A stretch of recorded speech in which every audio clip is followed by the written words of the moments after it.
sua Bíblia, se não, acompanhe pelo telão. Abra comigo o livro de Números, Números capítulo de número 13.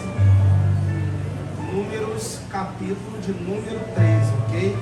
Ficou redundante, mas está certo. Números capítulo de número 13. Vou pedir agora que você me preste a sua atenção. Você evite conversas paralelas, a fim de que possamos fazer parte desse ambiente já gerado aqui.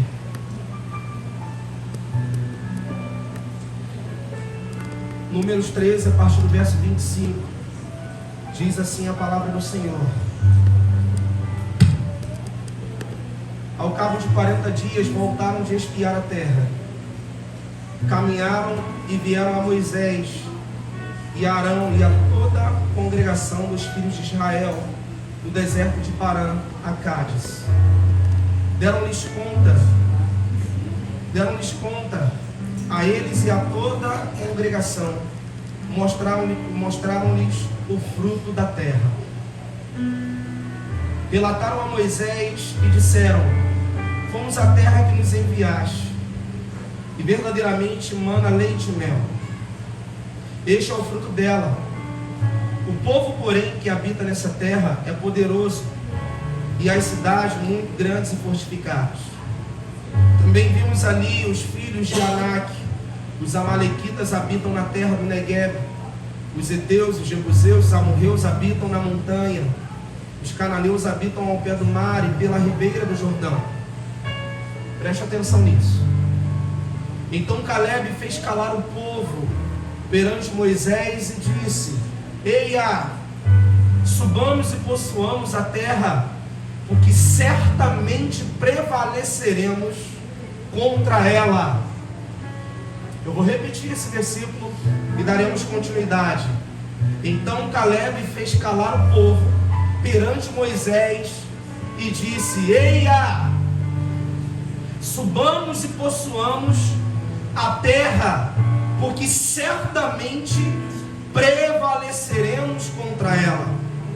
Porém os homens que com ele tinham subido disseram: não poderemos subir contra aquele povo, porque é mais forte do que nós. E diante dos filhos de Israel infamaram a terra que haviam espiado, dizendo: a terra pelo meio da qual passamos a espiar é terra que devora os seus moradores, e todo o povo que vimos nela são homens de grande estatura. Também vimos ali os gigantes, os filhos de Anak, são descendentes de gigantes, e éramos aos nossos próprios olhos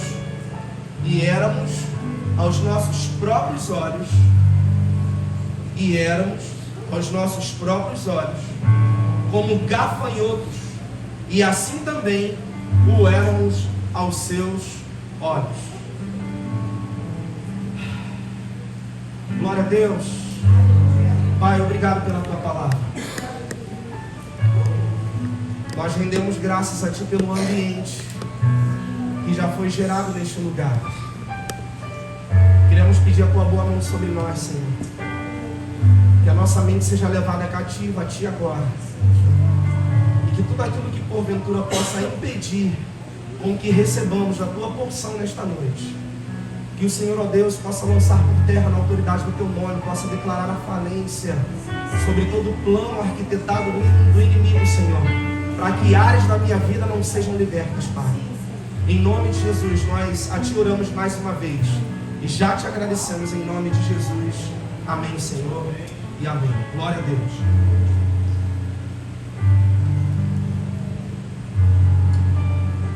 Irmãos, Números capítulo 13. Números capítulo 13 é um marco na história de Israel. Números capítulo 13 é um marco na história do povo que foi liberto do Egito por Moisés. Povo esse que nós, quanto pregadores da palavra, quanto leitores da palavra, nós muitas vezes fazemos desse povo do deserto uma chacota para que possamos, em cima do que eles viveram, dizer: olha como eles foram desobedientes. Não é verdade? A gente sempre fala, não conta a história, mas o povo que foi desobediente no deserto, o povo que desagradou o coração de Deus. Queridos, mas eu quero te levar a enxergar por uma outra ótica nesta noite. Esse povo, queridos, passou por privações, acreditando num Deus até então que eles nunca tinham conhecido, nunca tinham visto, melhor dizendo. Esse povo passou por privações, tendo que muitas vezes se desconstruírem dentro do Egito, a tal ponto de compreenderem que os deuses a quem as mãos deles apalpavam, a quem os olhos deles enxergavam, que eram os deuses egípcios, eles tiveram que se desconstruir dessa mentalidade para que pudessem manter no seu coração uma fé voltada a Yahvé, uma fé voltada ao Deus invisível, uma fé voltada ao Deus que é o grande eu sou. E quando Moisés, com mão forte, liberta, com as mãos fortes do Senhor, liberta esse povo das mãos de Faraó, do aprisionamento de Faraó, nós entendemos que a partir dali, quando eles começam a sua trajetória pelo deserto, eles passam por diversas experiências com Deus. Eles conseguem ver uma água brotar da rocha, eles conseguem caminhar, andar quilômetros e quilômetros e não terem as suas sandálias desgastadas.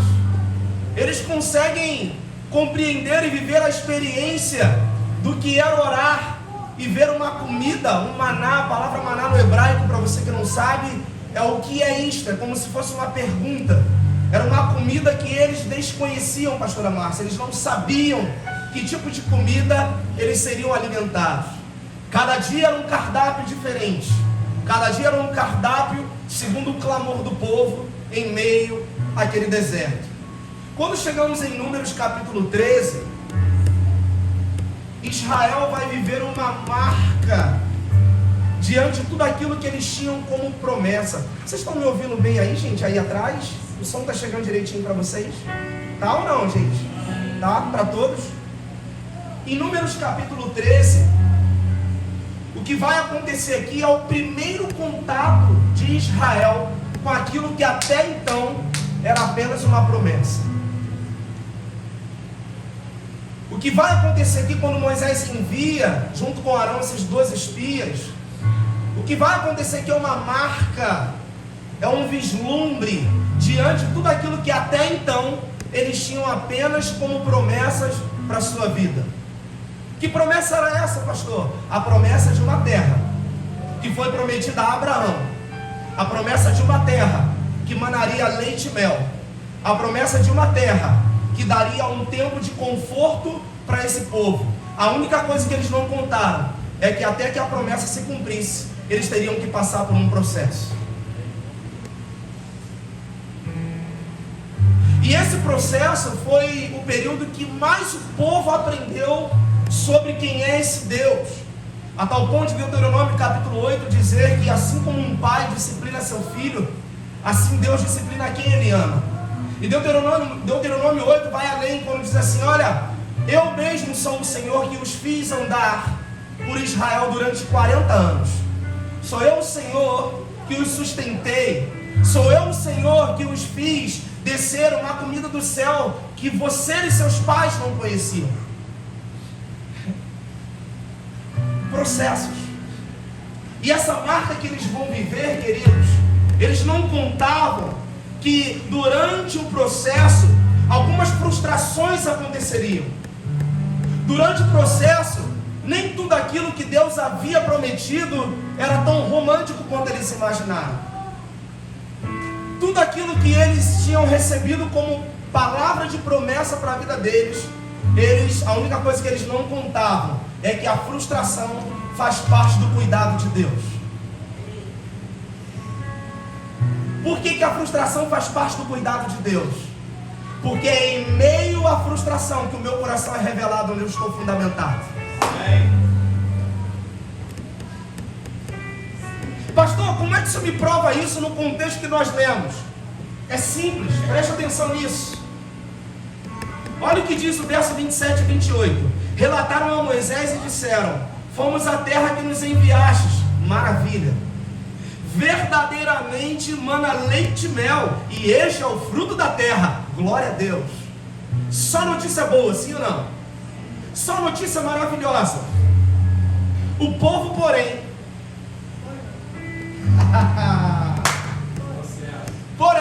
processo.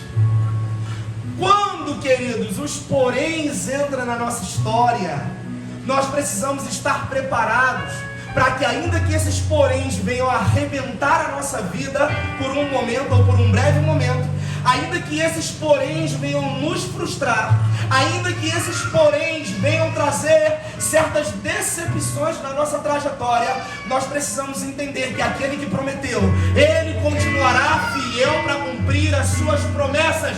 Porque a Bíblia diz lá em Números capítulo 23, verso 19, que Deus não é homem para que minta, nem filho do homem para que se arrependa. E aí ele faz uma pergunta: porventura, diria ele, não faria? Ou falaria e não confirmaria?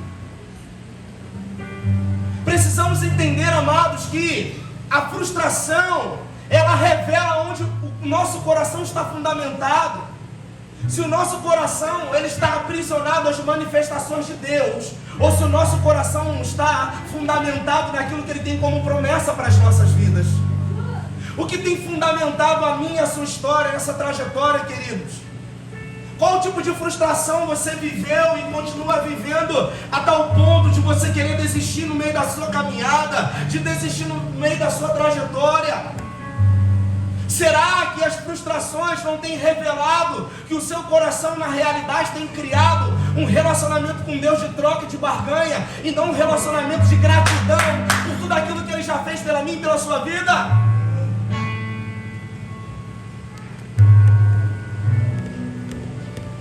E o grande problema é que nós vamos nos aprisionando a essas frustrações. Nós passamos a dar mais atenção para aquilo que nos frustra, para aquilo que nos faz, que faz doer o nosso coração, para aquilo que nos entristece, do que para aquilo que Jesus já fez na cruz. Eu não tenho nada contra aquelas pessoas que dizem que o melhor de Deus está por vir, mas eu não quero te chocar dizendo que o melhor de Deus já veio, foi o seu Filho Jesus. Amém. O melhor de Deus não está por vir, o melhor de Deus já veio. E foi como eu falei pela manhã, existe um lugar em Deus para que eu entre, existe um ponto de acesso para que eu esteja neste lugar em Deus. A graça, ela foi de graça, mas um preço foi pago por ela. Então eu não posso estar na presença de qualquer jeito. Pastor, mas o que Ele quer de mim? Ele quer que eu vá sacrificar pombos? Não. Ele quer que eu vá sacrificar um cordeiro? Não. Ele quer que eu vá sacrificar um boi? Não. Ele só quer que você tenha um sentimento de gratidão e que você renuncie às suas vontades por amor e gratidão a Ele. É só isso.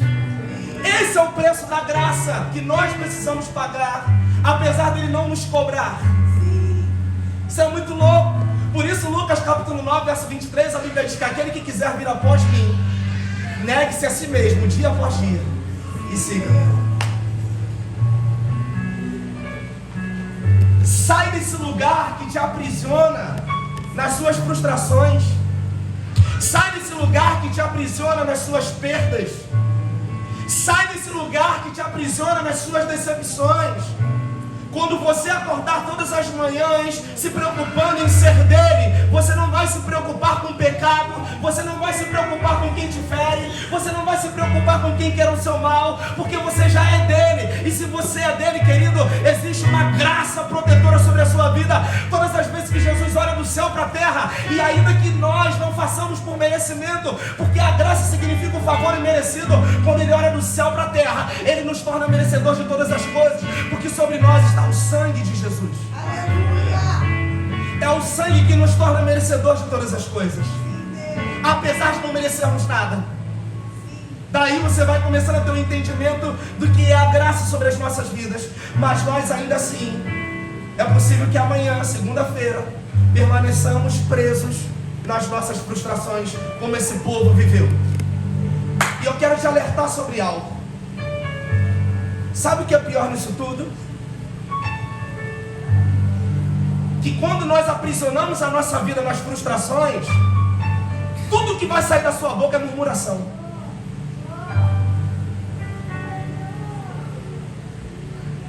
Só vai sair murmuração.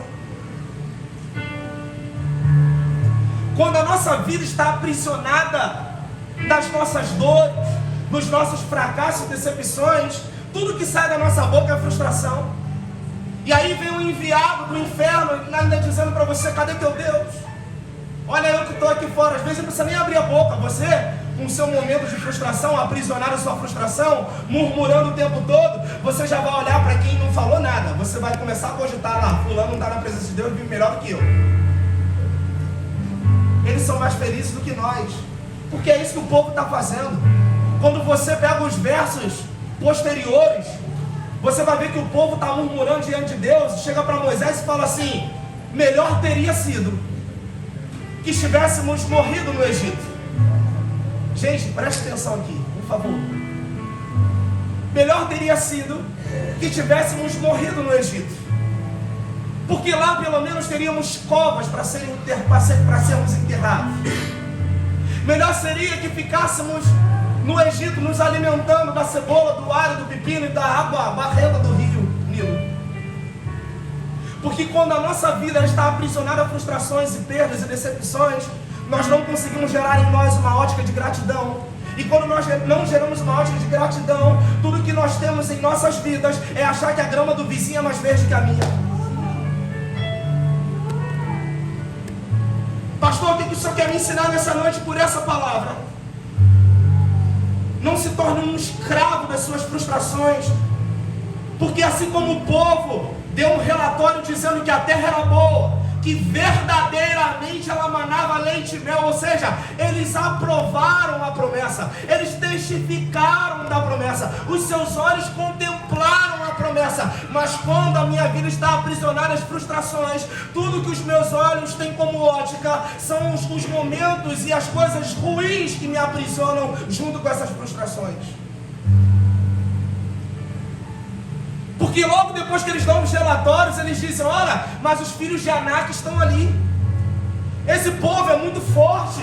Esse povo é numeroso, são mais fortes que nós. Por quê? Porque quando eu estou no lugar da frustração, eu não consigo confiar num Deus que cuida de mim. Eu não consigo confiar num Deus que me levantou para ser cabeça. Eu não consigo confiar num Deus que me levantou para que eu tivesse para dar emprestado e não tomar emprestado. Eu só consigo entender que eu sou o verme do carrapato, que eu sou aquele cara, o coitadinho, o pedinte, que a miséria faz parte da minha história, que a miséria faz parte da minha vida. Ah, porque eu só caminho no plano da falta. Deus nessa noite quer te arrancar desses gigantes que aprisionam a sua vida nas frustrações, e Ele está te levando nesse lugar dele, te fazendo entender que quando Ele entra na história, uma vez que Ele entrou na sua história através de Jesus, você não precisa de nada. Tudo que você precisa fazer é confiar que aquele que crê nele, obras muito maiores do que a dele fará, que tudo quando pedir o nome do Pai, Ele vai fazer, para que o nome do Pai seja glorificado no Filho. Sai desse lugar que te aprisiona. Sai daquilo que te decepciona.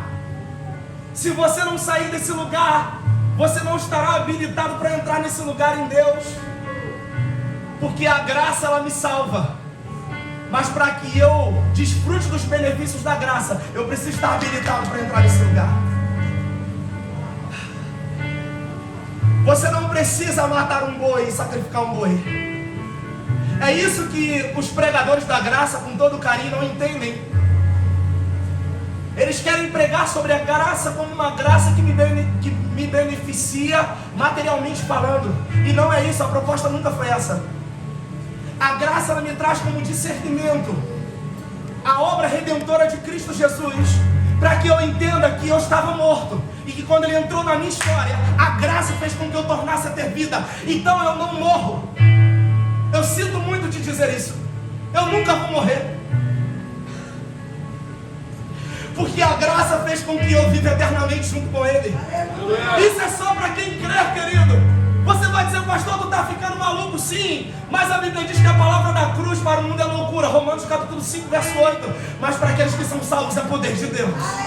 Então eu prefiro crer nesse poder de Deus que me dá vida e vida em abundância, nesse poder de Deus que me faz acreditar a cada dia que existe um lugar melhor nele, que existe uma morada nele, que lá não haverá esse aprisionamento, que lá não haverá esse sofrimento, que lá não haverão frustrações, não haverão perdas e nem decepções. Lá todas as lágrimas dos meus olhos serão enxugadas e junto com ele estaremos ceando. Você está alcançando a profundidade disso? Sai desse lugar que te aprisiona. Sai desse lugar que te aprisiona. Porque senão você vai ser voltado a olhar mais para os gigantes do que para aquilo que ele está fazendo. Pastor, o que Deus está fazendo? O que Jesus está fazendo na minha vida? Não te falta o pão de cada dia. Esse é um tipo de mensagem que empobrece as igrejas. Na ótica de quem tem a sua vida voltada para o materialismo. Pastor, o que ele está fazendo? Eu nunca vi um justo sequer padecer necessidade. Nem a sua descendência mendigar o pão de cada dia. Ele está fazendo. Você vai acordar pela manhã e vai fazer assim, ó. Ele está fazendo. Você vai abrir a sua geladeira, vai beber um copo de água gelado. Ele está fazendo. Você está entendendo, queridos? Você vai se desesperar às vezes porque não vai conseguir pagar uma conta no dia certo. Vai ficar com um cheque especial devendo. Glória a Deus. Mas aí daqui a pouco Deus envia o irmão e fala assim, pastor, eu estou com uma reserva aqui que eu não vou mexer agora. Bota lá para o senhor não pagar juros. Quando o senhor vender um carro, o senhor me paga. Ele está fazendo, querido. Se eu começar ou continuar a ficar aprisionado nas minhas frustrações, eu gerarei no meu coração um sentimento de ingratidão, na percepção de que ele não está fazendo nada, de que eu sou um coitadinho, de que o ímpio vive melhor do que eu. Não! A Bíblia diz em Filipenses capítulo 4, verso 17, que a paz de Deus, que excede todo entendimento, há de guardar os nossos corações. Querido, quando você vive nesse lugar em Deus, tudo aqui fora pode desmoronar, o dinheiro pode faltar, a frustração pode chegar, mas quando você está nesse lugar, a paz que excede todo entendimento, que tem nome, o seu nome é Jesus. Esta paz preserva o seu coração, ela guarda o seu coração, e você não se sentirá um coitadinho, muito pelo contrário, você acordará orando, agradecendo a Deus, dizendo, Senhor, muito obrigado porque eu estou respirando, obrigado pelos meus filhos, obrigado por guardar a minha casa, obrigado por guardar a minha família, obrigado, Senhor, por ouvir as minhas orações, porque ainda que eu não esteja sendo abençoado da forma que eu acho que deva, através das minhas orações, o Senhor tem abençoado e alcançado outras casas, outras famílias. A ótica da graça, nunca entenderemos essa matemática.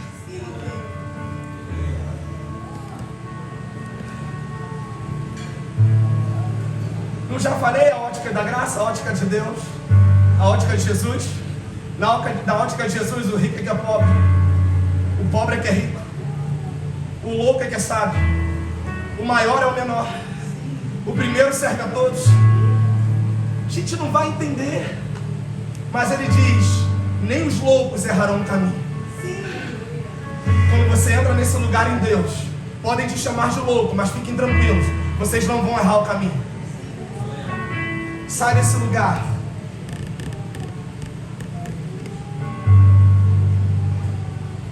E aí eu penso numa segunda questão ainda dentro desse primeiro tópico.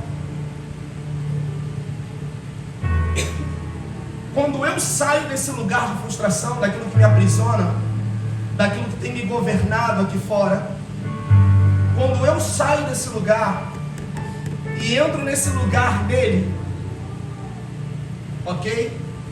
Eu começo a entender algo. Os lugares que Deus me plantar, Ele não quer que eu busque uma resposta, Ele quer que eu seja a resposta para esse lugar. Porque quando Moisés envia junto com Arão os 12 espias, era isso que Deus esperava no coração desses 12. Você acha que Deus já não sabia que tinham gigantes na terra? Sério? Sério, gente? Você acha que Deus já não sabia que eles encontrariam dificuldade no meio do caminho? Você acha que Deus já não sabia que eles viveriam o processo, passariam pelo processo? Por favor, repete, ó. Somente Josué e Caleb estavam nesse lugar em Deus. Somente eles conseguiram entender que eles não foram ali em busca de resposta, eles foram ali para ser a resposta. Aleluia. Quando você está em Cristo Jesus, você deixou de buscar a bênção e cumpre-se que a palavra diz, quando Deus fala para Abraão: Abraão, se tu uma bênção. Nós saímos desse lugar de começar a barganhar com Deus, de começar a viver uma troca com Ele. Nós saímos desse lugar de pedinte, porque às vezes estamos considerando que a bênção de Deus é o carro que eu tenho, que a bênção de Deus é a conta bancária, que a conta de Deus é o salário. Não, queridos, a bênção de Deus não é isso sobre a minha e a sua vida. Isso é uma consequência deste lugar que você está em Deus. São consequências. E aí, é por isso que talvez alguns se frustrem, porque fica o tempo todo: Senhor, eu quero a minha bênção, eu quero a minha bênção, Senhor. Senhor, pastor, oro para ser abençoado. Gente, desculpa, vou te chocar, mas essa semana eu falei para uma pessoa: eu não vou orar por você, porque o que você precisa não é oração. Para isso que você está me relatando. O que eu quero dizer com isso? A pessoa não entendeu que Deus não quer que ela busque uma bênção, Deus quer que ela seja uma bênção. É diferente. A graça me proporciona isso, a graça te proporciona isso, queridos. Então sai desse lugar e se tu uma bênção em nome de Jesus. Se tu uma bênção. Comece a dar resposta para aquilo que te aprisiona. Pare de buscar resposta para o que te aprisiona, mas comece a ser a resposta para o que te aprisiona. Você está entendendo isso? Vocês estão tão calados? Glória a Deus. Quantos querem ganhar na loto aqui? Fica com vergonha não, irmão. Sei que tu joga. Quantos querem ganhar um carro em 2023? Quantos querem ter um melhor emprego em 2023? Quantos querem ter uma conta bancária boa em 2023? Quantos querem pegar tudo aquilo que Deus está proporcionando para a sua vida e fazer disso uma aplicação como recurso para o reino de Deus? Quantos querem? Eu profetizo que tudo isso vai acontecer em nome de Jesus. Mas eu profetizo também nesta noite que você vai sair do lugar que você está, para que todas essas coisas não roubem o seu coração quando elas se revelar. Deu para entender os processos? Os processos, eles preservam o nosso coração. Porque se o nosso coração não está preparado para estar ou para receber um algo neste lugar que eu quero estar ou que eu cogito já estar em Deus, tudo aquilo que eu recebo pode me roubar daquilo que Ele tem como propósito para a minha vida. Amém, igreja? Amém. Glória a Deus. Vou parar de pegar. A última mensagem foi um glória a Deus e aleluia, e essa está pouquinho. Que tipo de resposta você tem sido para o lugar que Deus tem te plantado? Que tipo de resposta você vai ser para os ambientes que Deus tem te plantado? É a pergunta que eu gostaria que você saísse daqui no seu coração nesta noite. Deus não precisa provar nada para nós, queridos. Somos nós que precisamos provar para nós mesmos onde somos capazes de chegar se confiarmos nele.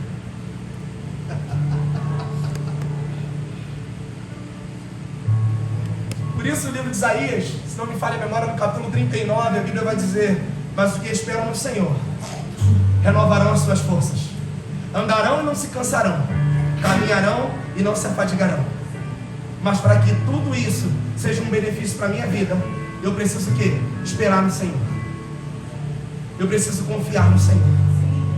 Então, eu não preciso, Deus não precisa provar nada para mim, e muito menos para Ele próprio. Nós aqui precisamos provar para nós mesmos que se confiarmos nele, queridos, você não sabe onde você é capaz de chegar se você confiar nele. Segundo ponto da mensagem, verso 30. Então Caleb fez calar o povo perante Moisés e disse: Eia, subamos e possuamos a terra, porque o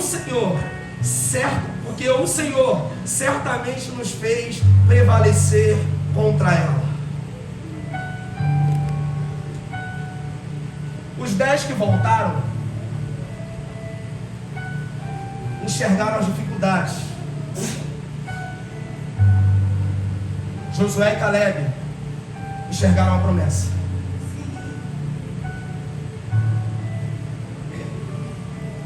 Quando nós caminhamos na perspectiva da falta e das dificuldades, as dificuldades serão capazes de nos fazer desacreditar daquilo que Deus tem como certeza para a minha vida. Porque essa palavra que Caleb dá, Caleb, ele não há dúvidas no coração dele. Olha a palavra dele: Eia! Eu fico imaginando Caleb: Pedro, eia! Subamos e possuamos a terra prometida, porque certamente, não é talvez, não é será, eu não sei, não, porque certamente prevaleceremos contra ela. Pedro, um dia vai chegar uma mesa e quando eu gritar, a mesa vai baixar sozinha. Som, desculpa. Amém, Pedro? Amém, Pedro? Deixa ele chorar, vamos deixar ele chorar.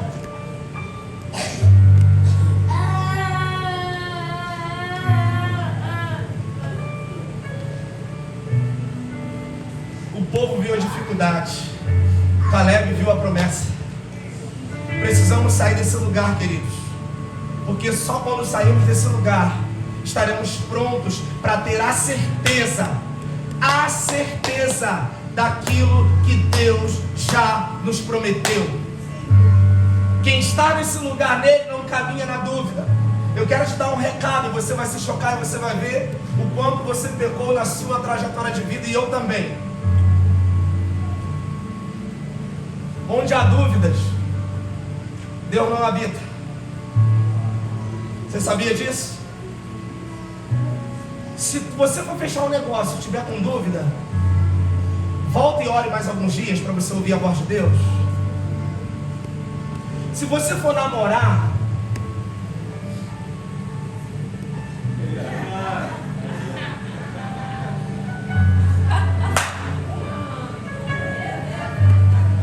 meu Deus, envia, Senhor, um varão baludo com dinheiro, vai fazer essa nega mais linda do que ela já é.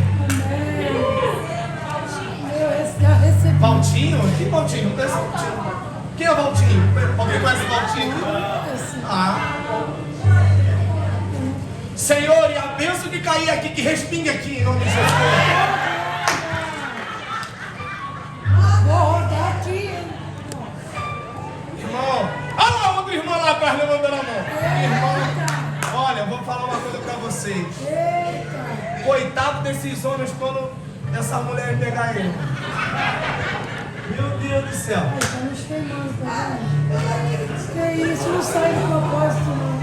Eu tô falando, você sabe que vocês são maldosos. Eu tô falando que esses homens, eles vão ficar pobres, porque vocês vão pegar os recursos dele todos e vão investir no reino. Tá vendo? Olha a cabeça da irmã como é que tá.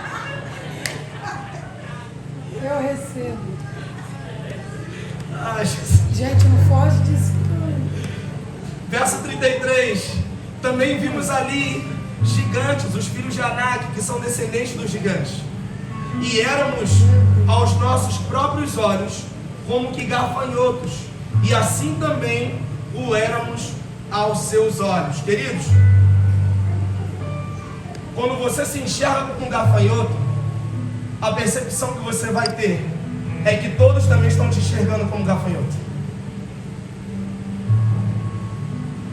Quando você não sabe o seu lugar, a percepção que você tem é que você é um excluso nato. Gente, tem muita gente lá fora. Me ajuda aí. Ai, meu pai, você já me conhece. Quem não está trabalhando, eu peço, por favor, esse é o momento do culto.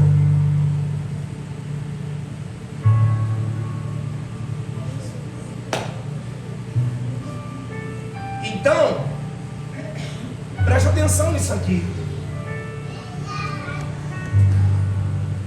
Quando nós não sabemos o nosso lugar, a percepção que nós temos é que o tempo todo estamos sendo excluídos.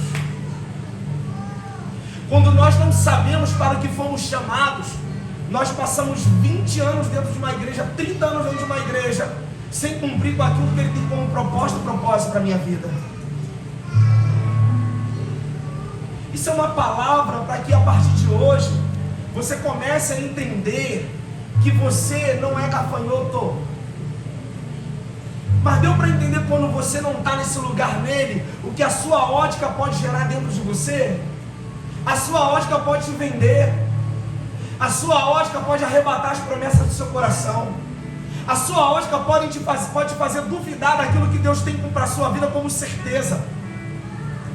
A sua ótica, queridos, pode fazer com que você saia desse lugar e se perca nas promessas que Ele já tem reservadas para a sua vida desde quando você foi gerado no ventre da sua mãe.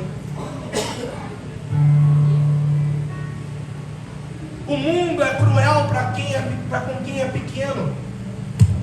Eu falei isso de manhã e vou repetir aqui.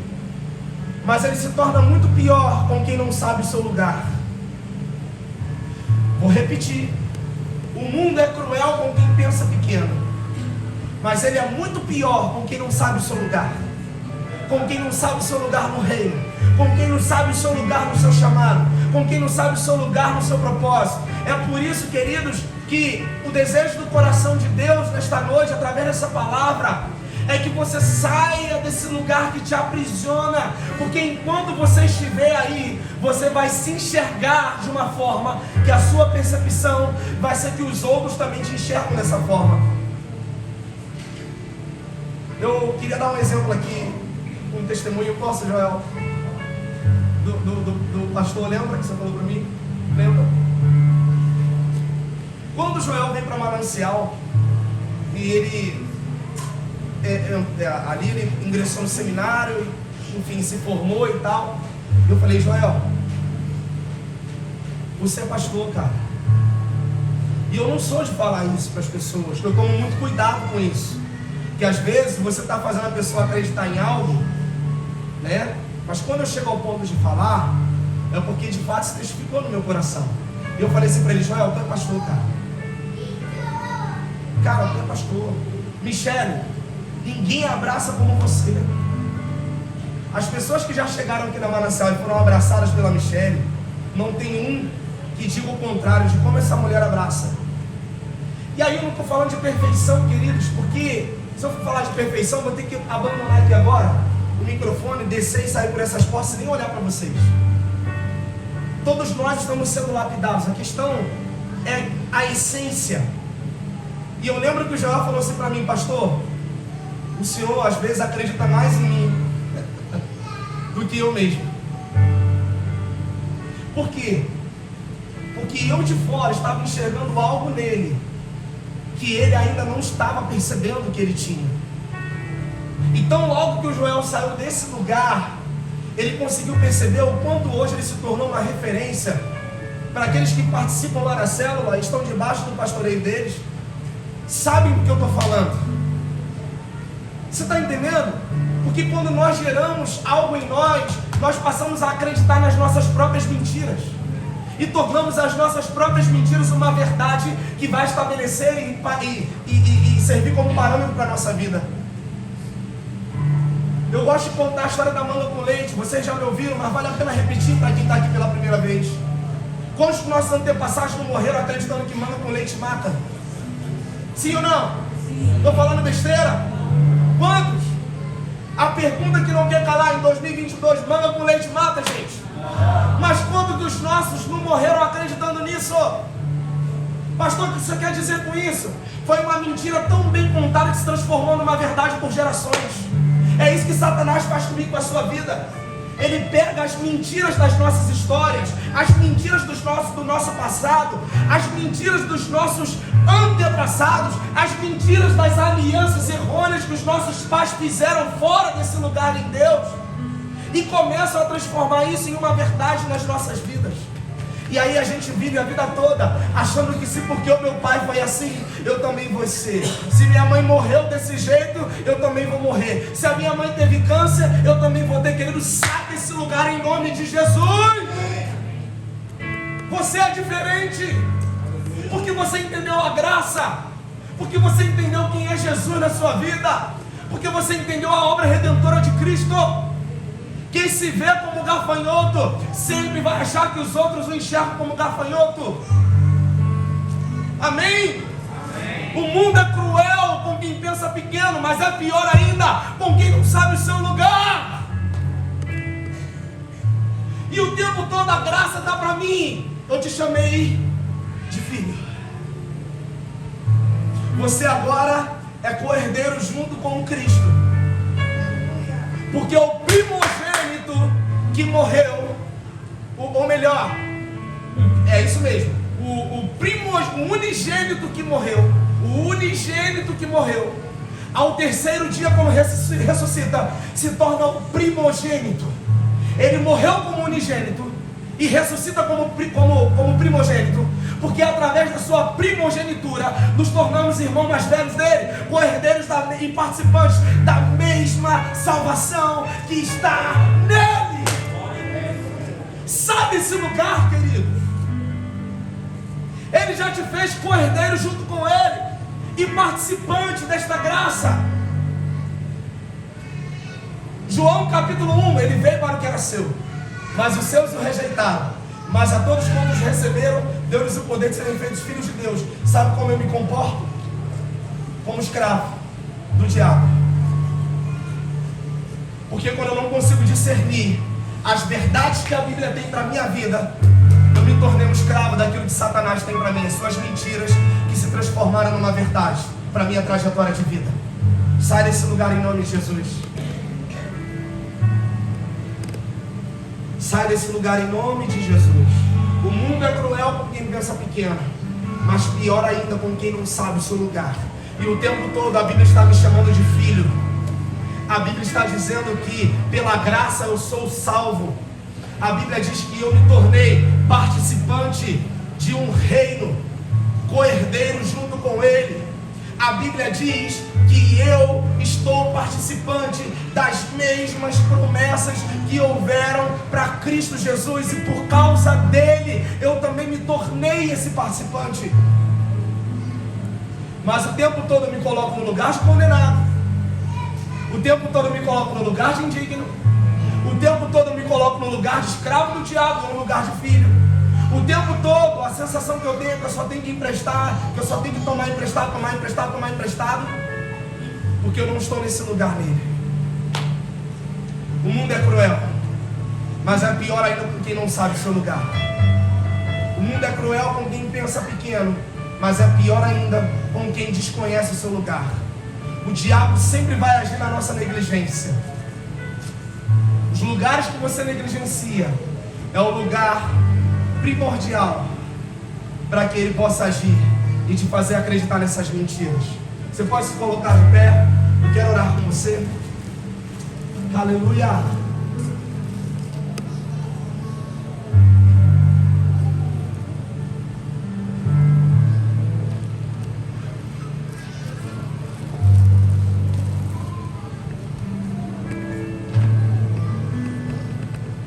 Você pode fechar os seus olhos?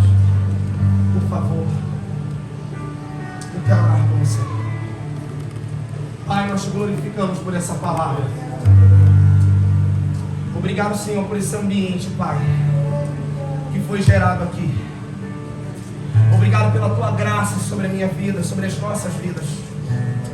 Obrigado porque o Senhor me transportou do império das trevas para o reino do seu maravilhoso amor.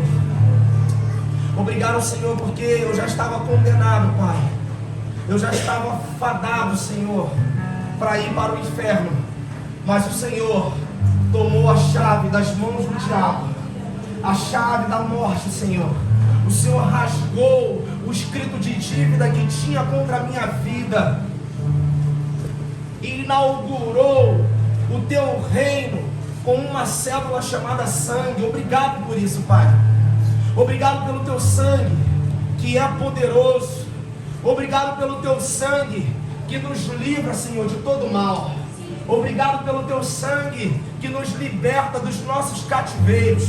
Obrigado porque quando o Senhor olha do céu para a terra, o Senhor não enxerga um pecador no exercício do pecado, mas enxerga um pecador em essência, Senhor. Mas com o sangue sobre a minha vida, que me torna merecedor dessa graça. Obrigado por isso. Nós te louvamos pela tua palavra. Eu profetizo em nome de Jesus que as pessoas que aqui entraram aprisionadas por um passado, aprisionados pelas suas frustrações, aprisionados pelas suas perdas, eu profetizo em nome de Jesus que esta é a noite que o Senhor está arrancando essas pessoas desse lugar. Obrigado, Senhor, porque uma chave pode virar nessas vidas nesta noite, e elas podem entender que há um lugar em Ti, e quando estamos nesse lugar, tudo que devemos fazer é confiar. Pai, eu profetizo um tempo, Senhor, de refrigério para quem está com falta de paz. Eu profetizo, Senhor, um tempo, Senhor, de paz para quem está em meio ao caos. Eu profetizo, ó Deus, um tempo de fartura para quem está passando por escassez. Eu profetizo, ó Deus, um tempo de movimentação para quem está vivendo a vida, vendo a banda passar, como dizem aí fora. Pai, eu profetizo, Senhor, a Tua graça reveladora sobre nós. Obrigado, Pai, porque a Tua palavra deu-nos a capacidade de entrar neste lugar em Ti e entender, Pai, que o Senhor é capaz de revelar aquilo que está no nosso coração, para que possamos, ó Deus, nos tornar participantes das Tuas benesses sobre as nossas vidas, Pai. Obrigado por isso. Assim eu abençoo o Teu povo e te agradeço, Senhor, pela Tua fidelidade, em nome de Jesus. Amém. Se você pode, dê um forte aplauso ao Senhor. Glória a Deus.